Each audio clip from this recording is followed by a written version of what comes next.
네, 최근에 금융 리스크가 부각이 되면서 시장의 불안감이 더 커지고 있습니다. 물론 간밤에 제닛 옐런 미국 재무부 장관이 필요시에는 예금 추가 보충이라는 말로 시장을 좀 안정시키긴 했지만 그래도 금융 리스크가 언제 어디로 어떻게 확산이 될지는 아무도 예측할 수가 없는 상황입니다. 그런 가운데 3월 FOMC까지 앞두고 있기 때문에 시장에 대한 전략이 더 중요한 타이밍인데요. 저희가 또 어렵게 모셔서 주식 3대 천왕이라는 특집을 준비해봤습니다. 오늘 그 첫 번째 순서죠. 김영익 서강대학교 경제대학원 교수님과 함께 첫 번째 시간 문을 열어보도록 하겠습니다. 어서 오세요. 네, 안녕하십니까. 네, 저희가 또 어렵게 모셨고 많은 분들께서 기대하고 계십니다. 네, 오늘 좋은 이야기 많이 기대해 보도록 하겠습니다. 먼저 지금 CS8 위기는 어느 정도 진정 국면에 들어가 있는 상황인데 이제는 국내에서도 이런 뱅크런 관련된 이슈가 나올 수도 있다, 뭐 이런 우려까지 나오고 있죠. 어제는 특히 새마을금고 쪽에서 부동산 관련된 대출의 연체액이 급증했다라는 얘기가 나오면서 뱅크런에 대한 우려가 일부에서 나오기도 했는데요. 이 글로벌 금융 리스크가 한국에 미치는 영향 어떻게 보세요? 예, 금융회사라는 건 한마디로 신뢰거든요. 네. 예, 제가 학교 다닐 때 금융경제학을 공부했는데요. 한 교수가 이런 이야기를 합니다. 홍콩에 한 은행이 있는데 갑자기 비가 오니까 사람들이 비를 피하기 위해서 그 처마 밑에 잠시 모였었어요. 네. 그러니까 지나가던 택시 운전사가 저 은행에서 돈을 찾으려고 사람이 모였구나 이렇게 소문을 내버린 거예요. 네. 그러니까 그 은행에서 모든 사람들이 찾아가지고 돈을 찾아가지고 뱅크런이 발생했죠. 예, 그만큼 은행, 금융회사는 신뢰가 중요한데요. 신뢰를 잃으면 언제든지 이번 건 미국 은행에서 보는 것처럼 뱅크런 이런 현상이 발생할 수 있고요. 일부 우리 금융회사들이 그동안 채권 시장 안 좋고 주식 시장도 조정 보이고 그러니까 부동산에 너무 많은 투자를 했어요. 그 부작용이 나타나면서 아마 우리 일부 금융회사, 많은 금융회사도 아닙니다만은 일부 금융회사에서 그런 일이 발생할 수는 있죠. 네, 이 금융회사에서의 가장 중요한 게 바로 신뢰가 될 텐데 지금 이 금융 리스크들을 본다면 그 신뢰가 많이 흔들리고 있는 상황이고 예. 국내에서도 이러한 현상을 우리가 안 나타날 수도 있다, 뭐 없을 것이다 이렇게 좀 단정짓기는 어려울 것 같습니다. 그런 가운데 지금 과도한 부채로 인해서 만들어졌었던 경기 호황이 끝나고 자산 가치가 폭락하면서 금융 위기가 시작될 수 있는 민스키 모먼트에 대한 가능성도 언급이 되고 있는데요. 경제학자로서 이 부분에 대한 위기는 어떻게 보세요? 예, 저는 뭐 실물 경제 침체가 조만간 올 것이다. 네. 예, 그렇게 보고 있습니다. 예, 그동안 2008년, 2020년 두 번의 그 경제 위기를 겪으면서 정부는 돈을 많이 쓰고 그다음에 중앙은행은 돈을 너무 많이 풀었거든요. 그래서 모든 자산가에 거품이 발생했다가 붕괴되는 과정이고요. 채권 시장에서는 거의 거품이 붕괴됐습니다. 이제 그 주식 시장에서 붕괴되는 과정이고 부동산 시장은 붕괴 초기거든요. 예, 이런 과정에서 지금 금융회사가 어려워지고요. 금융회사가 어려워지면은 아마 대출도 가계대출, 기업대출도 별로 안 하고요. 뭐 가계도 소비 심리 위축될 겁니다. 예, 기업도 과거보다 투자를 덜 할 거예요. 그래서 아마 2분기, 3분기 가면서요. 미국 경제 중심으로 실물 경제가 침체에 빠질 가능성이 점차 높아지고 있습니다. 예, 물론 2008년 글로벌 금융위기 때처럼 그때처럼 단기적으로 급격한 침체는 아닐 텐데요. 어쩔 수 없이 침체는 겪어야 된다. 그 정도가 문제일 것이다. 지금 미국 경제가 좋다고 뭐 고용도 좋고 소비도 좋다고 그러는데요. 아마 2분기 중후반 가면은 소비도 감소하고 기업 매출 줄어들면서 기업들이 급격하게 고용을 줄이는 아마 실물 경제 침체가 이제 마지막 남아 있는 것 같습니다. 네, 지금 자산 가격들의 거품이 좀 빠지고 있는 상황에서 이제 부동산, 금융사들의 파산까지 줄지어 있었습니다. 부실 금융사의 파산이 있었죠. 그리고 나서 이제 이 부분이 실물 경제 침체까지 이어질 수 있다라는 부분 얘기 주셨습니다. 2분기 중후반으로 간다면 미국의 고용이나 소비가 좀 꺾일 것이다 얘기를 주셨는데요. 상황이 이렇다 보니까 유동성 위기 속에서 해지 수단들이 많이 또 주목을 받고 있습니다. 뭐 금이라던가 디지털 금으로 불리는 비트코인 같은 경우에는 연중 또 최고가를 찍고 나서 지금 살짝 이제 박스권에서 움직이고 있거든요. 지금 글로벌 자금이 어떤 쪽으로 갈지 혹시 얘기 부탁드릴게요. 예, 최근에 보면은 뭐 금 가격이 오르고 말씀하신 네. 것처럼 비트코인 가격이 올랐죠. 근데 제가 비트코인 가격을 분석해 보니까요. 비트코인 가격에 두 가지가 가장 큰 영향을 미쳐요. 하나는 달러 지수, 또 하나는 미 국채 수익률이거든요. 그런데 최근에 그 달러 지수가 좀 반등했습니다만은 저는 앞으로 달러 지수가 미국 경제 대내 불균이 심화됐기 때문에 달러 가치가 장기적으로 하락하리라고 보고 있습니다. 그리고 미국 경제도 지금은 좋지만 앞서 제가 2분기, 3분기 마이너스 성장할 수 있다. 소비 네. 중심으로 마이너스 성장할 수 있다. 그럼 미국 경제가 마이너스 성장하면은 국채 수익률도 떨어지고 금리도 떨어질 수밖에 없거든요. 그러면 금리가 떨어지고 달러 가치가 떨어지면은 비트코인 가격이 오르고요. 네. 또 장기적으로 보면은 달러 가치가 1% 떨어지면 금 가격이 오른 겁니다. 이런 거를 그 비트코인 금 가격이 미리서 반영하는데요. 뭐 단기적으로 너무 빨리 올라가지고 좀 네. 조정을 보일 것 같습니다만은 저는 뭐 장기적으로 달러 가치 하락, 미 국채 수익률 하락, 금 가격 상승, 비트코인 가격 상승 이렇게 보고 있습니다. 네, 지금 뭐 금리도 그렇고 달러 같은 경우에도 그동안 참 많이 올라왔었는데 이 부분들이 이제 향후에 꺾이게 된다면 당연히 금이라던가 비트코인의 가격이 올라갈 수 있다 얘기를 주셨습니다. 그런데 지금 단기간에 좀 급하게 올라온 만큼 비트코인도 지금 최고가 부근에서 횡보 구간을 거치고 있거든요. 그런 부분은 좀 체크해 볼 필요가 있을 것 같습니다. 자, 그러면 다음 질문 드려보겠습니다. 이 지난주에 유럽 중앙은행 ECB가 금리를 0.5%포인트 인상을 했습니다. 빅스텝을 단행했는데요. 이제 3월 FOMC를 앞두고 있는 상황에서 미국 연준은 과연 어떤 선택을 할지 또 파월의 입에 가이드라인에도 앞으로 좀 주목을 하게 될 텐데 어떻게 예. 보세요?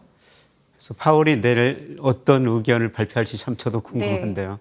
일단 지금은 미국 경제 좋고 소비도 좋고 고용도 좋지만요. 금리 인상이 반드시 그 시차 효과를 미치고 있거든요. 그래서 과거 보면은 금리를 인상하면은 한 1년 후에 미국 소비자들이 반응을 많이 해요. 그래서 작년 3월부터 금리를 많이 올렸으니까 그 시차 효과가 나타나면서 아마 2분기부터는 소비가 감소할 겁니다. 파월 연준 의장 그 FOMC 발표문 봐도 금리 인상이 시차 효과를 고려해야 된다 이런 이야기가 나옵니다. 그래서 현재는 그 물가가 목표보다는 높기 때문에 금리를 0.25%포인트 올릴 가능성이 높은데요. 뭐 저는 동결 가능성도 한 45% 정도 된다고 보고 있습니다. 그리고 더 중요한 거는 이번이 금리 인상 사이클의 거의 마무리 국면 접어들 것이다. 그리고 4분기 가면은 오히려 금리를 내릴 수도 있다. 네. 앞서 말씀드렸지만 미국이 2분기, 3분기 마이너스 성장하고요. 지금 금융시장, 뭐 금융회사들 안전이 정상적인 상황은 아니거든. 또 어디선가 또 문제가 터질 수가 있어요. 이런 걸 고려하면은 이번 금리 인상 하더라도 마무리고 4분기 가면은 금리를 내릴 수도 있다. 저는 그렇게 보고 있습니다. 네, 우선은 지금 금리의 0.25%포인트 인상 확률이 55% 정도, 동결이 45% 정도다라고 얘기를 해주셨고요. 4분기로 간다면 금리를 내릴 수도 있다라는 가능성까지 좀 짚어주셨습니다. 그리고 사실 이렇게 좀 시장이 불확실한 상황에서도 어제 국내 증시를 본다면 코스피가 2,400 문턱에서 좀 뒷심이 부족했습니다. 예. 이 코스피 지수 비롯해서 금융시장, 국내 금융시장이 좀 올라갈 수 있을지 앞으로 추세 어떻게 보세요? 예, 저는 뭐 원래 전망할 때부터 올 상반기는 괜찮다. 네. 특히 4, 5월이 좋다. 이런 말씀을 드렸는데요. 뭐 추가 상승 여력은 있어 보입니다. 예, 뭐 금융회사들 불안해니까 선진국 정부들이 가감하게 적극적으로 나오고 있지 않습니까? 예를 들어서 미국이 25만 달러 예금 보장 한도를 전액 보장 한도로 바꾸고요. 그다음에 스위스, 크레딧 스위스, UBS가 빨리 인수했지 않습니까? 이런 것들을 선진국 정부들이 적극적으로 대처하면서 아마 이런 효과들이 나타나면서 4, 5월까지는 좀 오를 수가 있고요. 그다음에 우리 그 경기 선행지수와가 주가가 거의 같이 움직이는데요. 2021년 6월에 선행지수 순환 변동에 정점을 쳤어요. 그런데 뭐 하반기에 올라가기는 올라오고 서서히 올라가겠지만 제가 보기에는 거의 3월 무렵에 저점을 치지 않을까 이런 생각을 하고 있습니다. 그래서 이런 지표들이 나오면 4, 5월은 주가가 오른다 이렇게 말씀드렸는데요.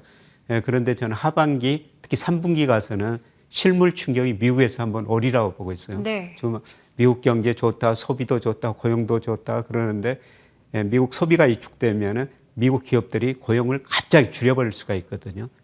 그렇게 되면 아마 실물 경제에서 큰 충격이 한번 올 수 있고요. 3분기에는 주가가 상당폭 조정을 보일 수 있다. 물론 그 조정폭이 연초에 거의 2,180까지 코스피가 떨어졌는데요. 뭐 그 정도는 아니라고 생각하는데요.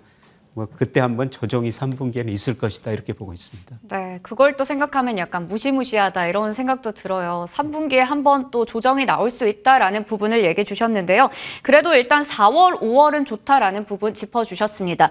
그렇다면 저희가 이제 이 상황에서 JP모건에서는 고객들에게 방어적인 포트폴리오를 제시를 했다라고 합니다. 그러면 상반기도 지금 절반 정도 지나가고 있는 상황에서 포트폴리오 전략을 짠다면 교수님께서는 어떻게 한번 세워보시겠어요? 예, 우리가 시장 금리가 많이 떨어지고 있지 않습니까? 예를 들어서 10년 국채수익이 4.6%까지 올랐다가 작년 9월, 10월에 최근에 뭐 3.2% 떨어졌다, 3.5% 안팎 움직였는데요. 저는 지금도 우리 경제력에 비해서 이 금리는 높다. 금리는 장기적으로도 떨어진다. 이런 의미에서 만기가 긴 채권, 뭐 작년 하반기부터 계속 채권 사시라고 권유 드렸습니다만은 지금도 늦지 않았다. 뭐 채권 좀 사시는 게 좋을 것 같고요. 그 다음에 주식 비중은 아마 4월에 제가 좀 반등할 거라고 말씀드렸습니다만은 반등하면 비중을 좀 축소하셨다가 3분기 중후반에 다시 한번 늘리셔도 괜찮을 것 같습니다. 네, 이렇게 4월, 5월에 주식이 좀 시장이 반등했을 때는 주식의 비중을 좀 줄였다가 3분기에 어느 정도 주식 비중을 좀 늘려보자라는 말씀을 해주셨는데요. 그러면 1분기도 이제 거의 마무리 구간에 다다르고 있죠. 이제 저희는 2분기를 준비를 해야 됩니다. 3분기 전에요. 그러다 보니까 여기서 산업이나 섹터 어떤 쪽을 좀 보고 계시는지 여기서 저희가 기회를 잡을 수 있는 섹터가 있을까요? 뭐 최근에 유행하는 2차 전지 이거는 저는 추세라고 생각하고 있고 지금 일부 종목들 가열 상태라고 할 정도로 많이 올랐죠. 물론 조정을 보이겠습니다만 뭐 장기적으로는 저는 2차 전지 성장 추세라고 보고 있습니다. 우리가 전 세계적으로 신문에 많은 기후 문제, 지구를 구하자, 세계가 전기차 침투율이 이제 10% 평균 넘었거든요. 앞으로 90%가 남아 있다는 것이죠. 그리고 반도체 경기 지금 굉장히 어렵습니다. 뭐 지금 D램 분야에서 주요 기업들이 상당한 적자를 1분기에 낸다고 보고 있거든요. 그런데 내년 가면은 반도체 경기 어느 정도 전에 회복될 거라고 보고 있기 때문에 지금 내년 이익을 고려하면은 주요가 반도체 업종 주가들 싸졌다고 보고 있습니다. 그래서 지금 뭐 당장 사시는 것보다요, 뭐 이번 좀 사시고 3분기 저는 주가 한번 아까 조정을 보일 수 있다. 그때 한번 더 적극적으로 사시는 게 좋을 것 같습니다. 네, 이 IT 투톱이 굉장히 좀 부진한 흐름을 나타냈었는데 그래도 삼성전자가 다시 6만 전자를 일단 회복을 했습니다. 지금 당장에 좀 아무리 싸다고 해도 다 사기보다는 지금 좀 일부를 사고 나서 3분기쯤에 다시 또 들어가 보자라는 말씀 해주셨고요. 2차 전지 같은 경우에는 워낙에 좀 급격하게 고공행진하고 있는 상황인데 그쪽에서는 어떤 쪽을 좀 더 보면 좋을까요? 2차 전지는 앞으로 전기차 시대로 가기는 갈 텐데요. 그런데 앞으로 전기차 부품이 많이 줄어들면서 여러 회사들이 자동차는 생산할 수가 있거든요. 자동차 회사보다는 부품을 소재를 만드는 회사들, 그런 회사들이 최근에 일부 주가가 많이 올랐습니다만은 그거는 소재가 굉장히 중요하리라고 보고 있거든요. 소재나 2차 전지, 자동차 회사보다는 소재나 2차 전지를 만드는 회사들, 이런 회사들이 갈수록 더 유망해 보입니다. 네, 2차 전지 중에서는 이제 전기차 시장의 확대에 따라서 완성차 업체보다는 소재 쪽에 집중해보자라고 유망 업종까지 얘기를 주셨습니다. 이렇게 오늘 좋은 얘기들 많이 나눠봤습니다. 지금까지 김영익 서강대학교 경제대학원 교수님과 함께했습니다. 고맙습니다. 네, 고맙습니다.